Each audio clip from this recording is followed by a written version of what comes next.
les quiero hablar acerca de este estreno que se dio el día sábado, justamente por Red Guaraní. Nosotros estuvimos yendo al cine, todos los compañeros, y disfrutamos de una película espectacular.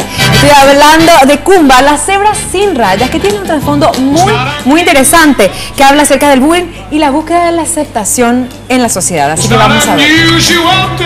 Red Guaraní presentó este sábado la película animada Kumba en el Shopping del Sol. La misma se trata de una cebra a la que no le aparecen completamente las rayas, por lo cual es despreciada por los de su especie y debe ganarse el reconocimiento de la manada encontrando el agua que escasea en la árida zona en la que viven. Varias estrellas de la TV se acercaron hasta el centro comercial para poder disfrutar con sus hijos de esta divertida animación. Vos sabés que vi la van premier y me quedé yo, la cebra sin raya, medio extraño en el mundo, creo que nos sentimos un poquito identificados con esta cebrita, ¿verdad? No sé vos, Mo, pero yo sí, por ejemplo. Más que la película, venir a compartir y empezar este momento muy lindo con gente del canal.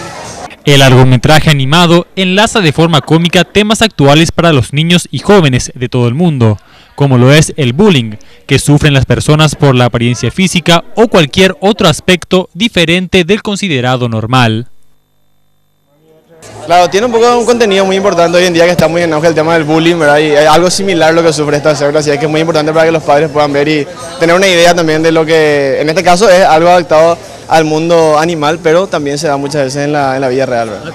Oportuno que los jóvenes puedan venir a ver este tipo de películas, más aún por lo que vos mismo decías. Nosotros que todos los días estamos con la información, sabemos que esto se instaló en nuestra sociedad y probablemente tenga mayor difusión.